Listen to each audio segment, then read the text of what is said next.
Kiss, and welcome back to KTV Network. Today I'm reacting to Last of Us 2 proves HBO has learned nothing, and they're still learning nothing with the new adapted series of Harry Potter.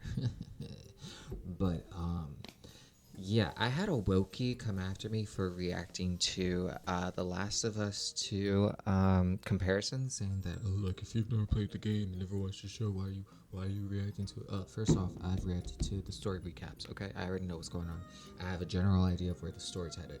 So, just because I don't want to play as a masculine lesbian who cosplays as a man, I don't want to do that, okay? If you're mad about it, stay mad, sorry. But other than that, not sorry, actually. But yeah, let's go ahead and react to this.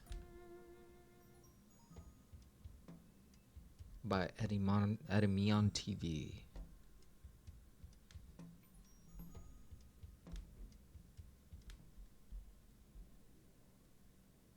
The Last of Us Season 2 is here, and already the damage control has begun as critics and journalists try to soften the disaster that is to come with HBO's reimagining of probably one of the most disappointing sequels of all time when it comes to modern gaming. While I would love to use footage from the show in this video, He said it, not me. unfortunately, HBO is insanely anal when it comes to their footage, and will instead just copyright strike my entire channel into oblivion if I even attempt to do that. So, I apologize, but I will only be using footage from the games here. You ask me, trailers or anything else, it should be copyright free. And I'm only And yes, reacting. it is insanely stupid and Fair HBO is use. still operating in the past, but it is what it is. Anyway, like I said, Season 2 is here.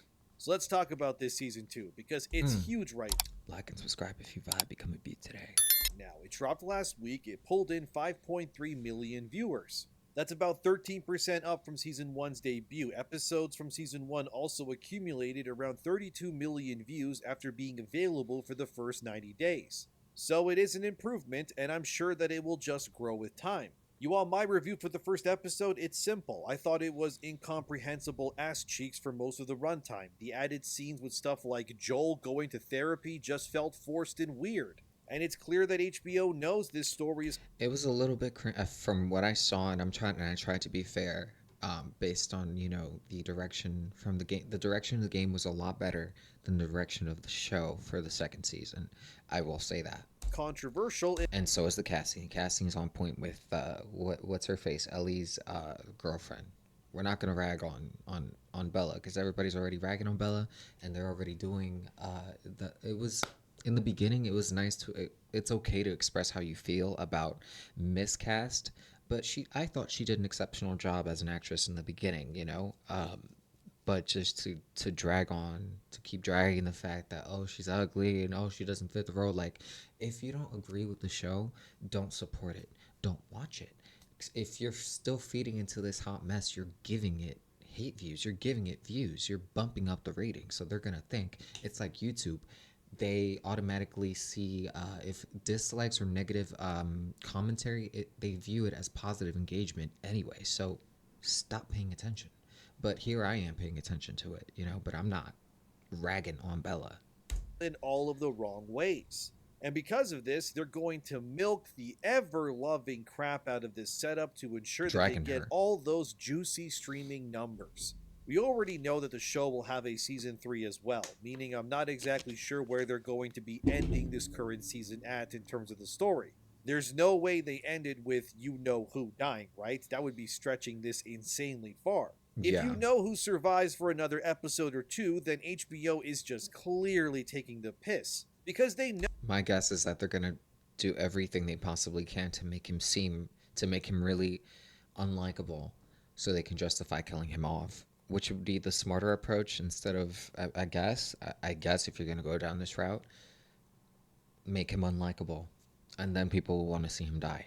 that once that actor leaves, and I'm being vague here because I know there will be people watching this that haven't played the games or know the full story, it'll be interesting to see if the ratings either skyrocket or drop off a cliff following that controversial move. Overall, I thought the first episode was not great and didn't convey well enough why we should care about what's going on in this world right now. If you ask me, it just wasn't riveting or interesting enough, and HBO would have been far better off doing a 2-episode premiere because this first one on its own just wasn't it at all. But what's done is done, and now we're moving inevitably towards the single moment that completely unravels this entire series into complete nonsense going forward. Obviously, Season 2's adapting The Last of Us Part 2, a game that's less universally beloved and more like internet fistfight starter pack instead, depending on who you ask. For the uninitiated, Part 2's story is bold, it's bleak, and about as subtle as a bloater in a china shop. The show's leaning into that vibe clearly. And even to Mm-hmm. this day, fans routinely debate and argue over if Last of Us 2's story was truly worth the price that it was asking for. If you ask me, I don't think it paid off for Naughty Dog financially anyways when it comes to the actual performance of the original game. In case you didn't know, Last of Us 2 sold about 40% worse than the first game. Part 2 sold about 10 million copies. Which, sure, does And make it a shelved. success to a degree, but based on how expensive the game was to make and what had existed prior and the success of that previous game, Shelved quickly, by the way. it's pretty obvious that Part 2 did not sell or And returned quickly. resonate the way that Naughty Dog or Sony hoped and wanted it to. And you can tell because how many times has Naughty Dog re-released Last of Us 2 and hell, just the franchise in general. To put this all into perspective for you, you had the original game that came out in 2013. Then a year after that, when the PS4 launched, Naughty Dog did a remastered version of the first game. Then you fast forward 6 years later, and The Last of Us Part 2 comes out. 2 years after that, you get a remake of the first Last of Us game. Then the show debuts in 2023. Then The Last of Us 1 gets a PC port in 2023 as well. Then Part 2 gets a port to PC in 2024. Then The Last of Us Part 2 gets remastered All of and these weren't. released on PC and PlayStation again in 2025. Then Season 2 debuts in 2025. Oh my god, then you have That's a so digital-only much. bundle called The Last of Us Marketing. Complete, which is now the remastered versions of both games re-released again on PlayStation 5. And I'm sure that this will come to PC How many as well. times is So that? let's 5? recount how many times these games have been remastered, re-released, 4? and whatnot, okay? If you take every single version available of Last of Us 1 and 2, including the ports to PC, that's 8 versions of the same 2 games over the past 12 years. You gotta be kidding a me, dude. lot, How bro. the hell does Naughty Dog get And at full price. away with this? Plus, this new complete version is like $130 Canadian for 2 games that you can play on PS Plus right now separately for way cheaper, or you could just buy both games separately for cheaper than that as well. Look, here's the thing, alright? What people need to understand is that when a game gets remastered, like I said before in other videos, it's for 2 reasons. One is to gauge interest in a sequel, and 2 is Yes. to raise funds to make another game and or because the That's what I was thinking. That's what I was thinking. I wanted to say it. original game did not sell enough to cover That's its the costs. only reason that it could So be in Part expensive. 2's case, this is likely what's happening here. Naughty Dog missed their sales targets by 40% with Part 2. Therefore, this is why in the last 5 years of Part 2 existing, that game got re-released in some form, not once, but 4 times in the last 5 years, guys. What the hell? Do you understand how insane that is? The Last of Us Part 2 has almost been released more times than there are years between it existing and right now when this video comes out. It's just not the behavior of a game in a studio that has sold enough copies to cover its costs. That's And it's crazy. why Naughty Dog and Sony just keep pushing this game out there, hoping someone is dumb enough to now pay $130 Canadian for these 2 games again. It's just ridiculous, guys. 8 re-releases or remakes in the last 12 years, yet Bloodborne still hasn't been remastered. You can't be serious, Sony. What are we doing? Or here? Into the Sure, I guess Matrix, we could blame or the Path of existence Neo. the I mean- HBO show for why The Last of Us is being pushed so hard by Sony with all these remakes and re-releases and remasters. Credit where it's due, Season 1 did turn the already classic video game that sold like hotcakes into a literal cultural juggernaut that even people who didn't play it, now they know that story. And obviously, Season 2's trying to recapture that same recipe, give the audience It's interesting that Abby looks like she has like a B cup here, how they know Right. that story. And obviously, Season 2's trying but when she takes her shirt off, it's the body of a man. And don't come at me. It's been confirmed. Do not come at me. I will pin a shame you to or recapture shadow ban you or whatever. that same recipe. Give the audience some killer acting, some cinematic visuals, have Craig Mazin making a sob over a 5-second flashback like it usually does, and hopefully it'll work a second time. But it's also got Part 2's baggage, and that I do think they picked Even though, because like Abby's bodies were like standards were unrealistic, I think they picked the perfect actress for it Baggage is heavier than a Reddit mod doing CrossFit. The big issue is that fans know what's coming. If you've played the game, you're in the bracing show. for that moment. You know, the one that made everyone go, oh, The Last of Us is dead now, isn't it? It's obvious that HBO is trying to soften the edges with more Joel Ellie bonding, but you can only polish a golf club so much before it's time to just swing the thing that killed your franchise after all. If you haven't played The Last of Us Part 2, spoilers are now incoming, so this is your chance to leave the video while you Already still seen got a it. chance. Already seen Because it now I gotta so talk many about why this times. whole thing is heading towards a dumpster fire. Still here? Alright then. Look, credit where it's due, Part 2 is a technical banger. Graphics so crisp you can count Ellie's freckles on her face. And the Yes. combat is so brutal it's practically masochistic ASMR in a world where every broken window tells its own Yes. story. It But does the have that going narrative, it's for it. like Naughty Dog Agreed. said, you want feelings? Here's a sledgehammer. Here's a quick recap. You play as Ellie chasing revenge after Joel gets turned into a pinata.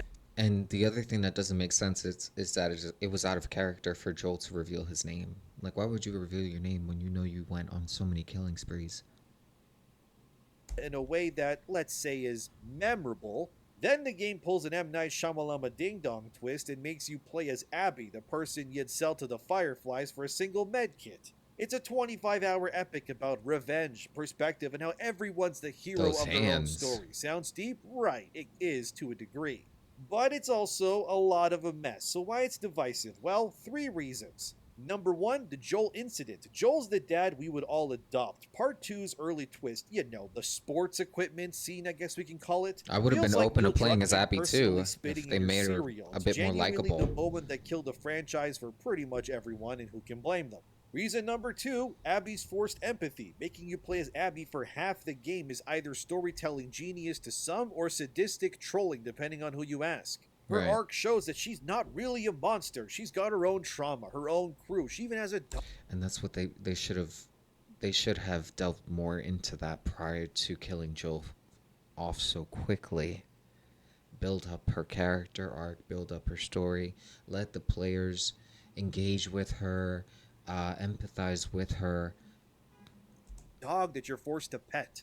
But after what she did, most players were like, you know what, I'm good. And the ending just and make Joel a bit more unlikable as the story goes naturally, gradually, makes the entire as journey I've said pointless. before. And number three, emotional overload. Part two's tone is, well, it's grimdark. The first game balanced hope, Ellie's immunity with despair, zombie apocalypse stuff. But this one's just despair, despair, and oh, look at that, more despair. It's like if The Walking Dead and Requiem for a Dream had a crossover, while Neil Druckmann just pissed on you from up high the entire time and told you that it's raining by gaslighting you. Look, defenders say that Part 2 is a masterpiece. It's Shakespeare with Molotovs, forcing you to question revenge and morality at every turn. But when you're just being emotionally gutted for 25 hours straight, some fans are gonna log off, and they did, loudly I mean. Since, like I Mm-hmm. said, the original release of Part 2 sold way less than expected after Joel getting axed got leaked internally, and allegedly that leak was done by a disgruntled Naughty Dog employee who was sick of the studio's crunch time and atmosphere, and after playing it, yeah, who can blame them? Look, I do think The Last of Us 2 is a good game, technically, if you judge it solely on the game's mechanics, graphics, art direction, and how the game's world feels insanely reactive based on how you play it.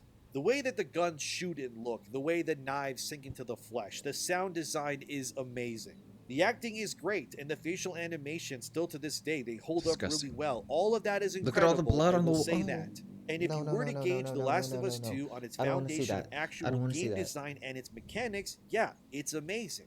But then the story happens, and it's like you're engaging with this story that you either don't care for, and the things that are happening are just so moronic, that not even the pitch perfect sound design or gunplay can really make up for the fact that the entire journey is, quite literally, all for nothing. But I hear you say, isn't that the first game too? Wasn't part 1 also technically for nothing? Sure, to a degree, you go all that way only to kill the Fireflies. But the difference there was that the reward for your harrowing journey in part 1 was to save Ellie. It wasn't about the journey per se, it was about Joel and Ellie connecting as this father and daughter duo and seeing how this man would end up becoming, I mean, let's be real, the villain of the story pretty much, and saving Ellie via mass deleting these people trying to kill her to save humanity. In part Right. two's case, there's just nothing. It's completely hollowed out, and the ending feels completely unearned and pointless, and the concept of saying vengeance is bad is just stupid, in my opinion. There's Yeah. really no reason why Ellie makes a decision. You kill everybody just to struggle with the main villain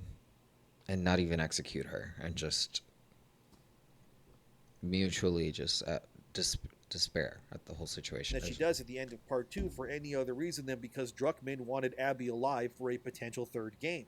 Now, if you ask me, there's two ways a third game could go with these characters. One is the logical one, and also the more boring option, which is that Ellie and Abby team up with a stronger Fireflies faction and they find a way to use Ellie's immunity to make a cure and stop the apocalypse without killing her via some new BS medical procedure. It would loop it all in and heal the wound. Hopefully, since part three has been approved via, I don't know, government funds or all these games they've been selling, hopefully they can get back to the story and heal humanity and all the zombies and stuff. We'll see. Maybe it's a return to form, but knowing Neil, probably not. Wounds. But to me, that sounds incredibly boring. So if you don't mind, here's my pitch for part 3 that sounds far more interesting and way Knowing more on of him, brand for because the I don't know series him. instead. Part 3 should start with the Fireflies announcing via radio chatter to the citizens of the apocalypse that they have successfully Insert created Mariah a Carey. cure to the virus. Part 3 should also start years later. Ellie is older, broken, and living as a recluse somewhere in her own self isolation. Abby and Lev have joined the Fireflies and they were able to find other immune individuals and then create a cure to save the world. And we know there's more immune people anyways because the first game's journals you find in the Firefly Hospital tells you that this isn't the first time that they've found immune people and tried to make a cure before Ellie, but this time in part 3 it worked. They got a real cure this time. This then gets broadcasted by the Fireflies, and everyone from the east to the west coast learns that the apocalypse, in the words of the Fireflies, is officially over. Ellie also hears this on the radio and then she perks up for the first time in years. They did it. They actually did it this time. This would then lead to Ellie forcing herself out of self isolation to see if the world she never knew before the apocalypse was really coming back. She then travels to where the Fireflies are. You just Along the got way, hit she with. meets people who are maybe against the cure, claiming that it's fake. You fight raiders and cultists and, the Seraphites and all of that, and eventually you start learning from people that you meet along the way that the Fireflies have become corrupted within by their power over this so called vaccine.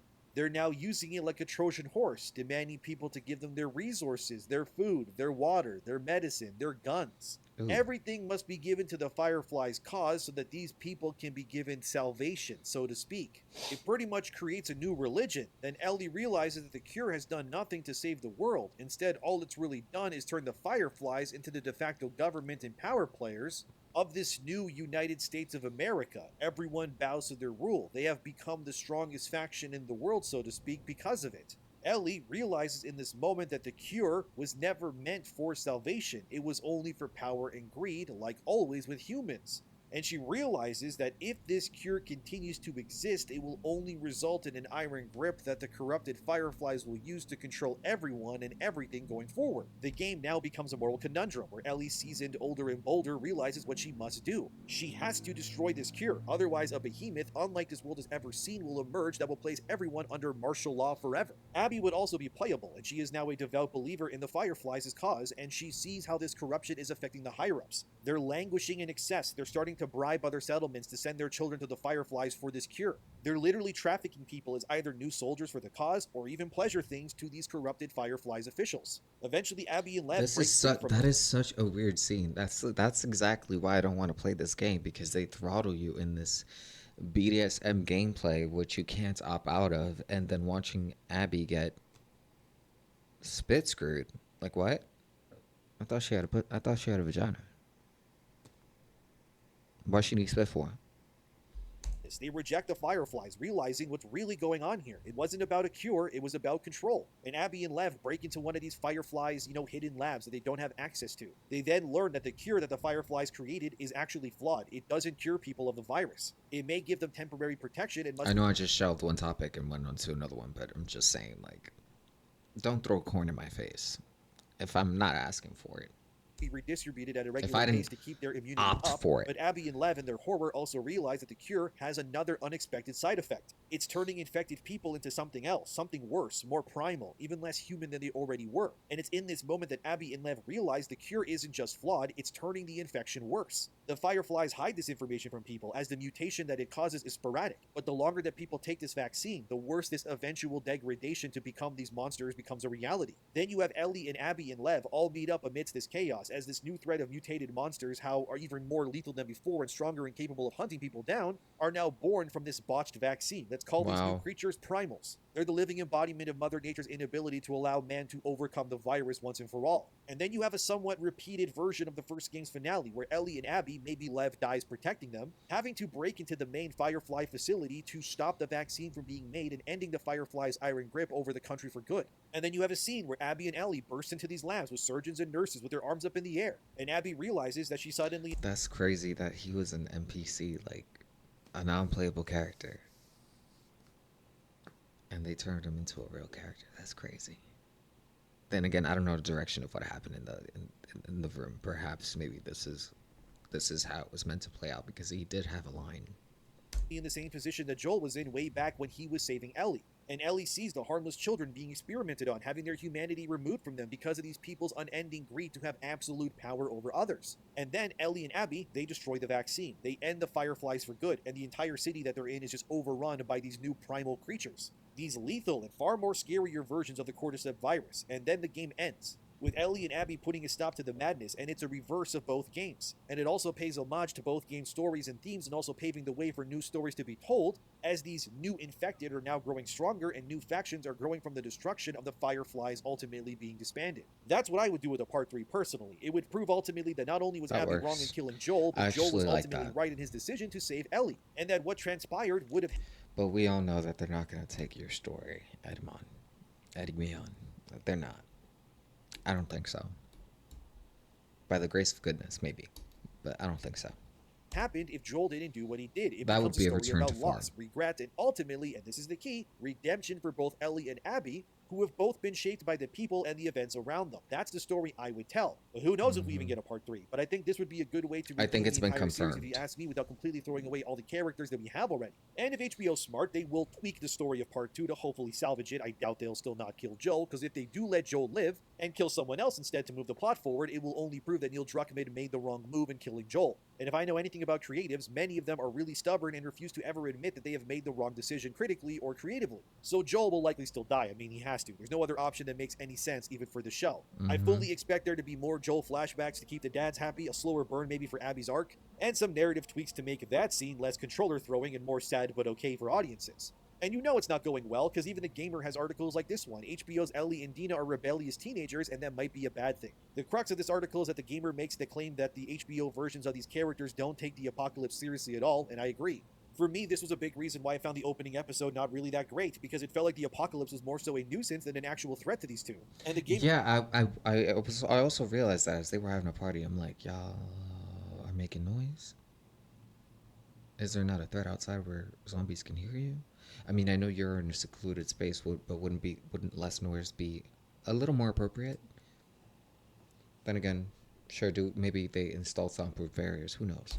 makes this claim too in their article, but they find it ridiculous that all the actors for Ellie, Dina, and even Abby are very, very short people in real life. And yeah, I noticed. These people, they look like children size-wise. It's not believable at all that these literal 90-pound soaking wet women I would mean, they're somehow be cute these though. lethal people in the post-apocalypse. There's even a I scene did in the get opening episode, which compliments I to the can't show you cast. again, because HBO will copyright me because they're stupid, but Ellie fights a muscular guy for training in Jackson. And this guy is easily like close to 200 pounds and looks like he can fight, but then you have this rat-bodied Bella Ramsey as Ellie just destroying this guy in a fight. And look, it's just not believable at all. Sure, people The will say that fight the guy says at the sequences end of do the look fight like that he fun pulled his though. punches because Joel would be mad at him if he hit Ellie, but even then, dude, the whole scene is just ridiculous. The only comparison I can really show you is this dude here who's wrestling a woman. And as you can see, look how he's able to just stand up while this woman is hanging onto his arm, and he's just looking at her like, girl, what is you doing? Look, I know these media types will try to say that men and women are the same, but let's not kid No, ourselves. Any guy who fought Bella Ramsey's Ellie here would just simply pick her up and either toss her across the room or slam her down and land on her with her full body weight and just knock her out immediately and probably break her ribs in the process. So I agree with the gamer here, which unless it's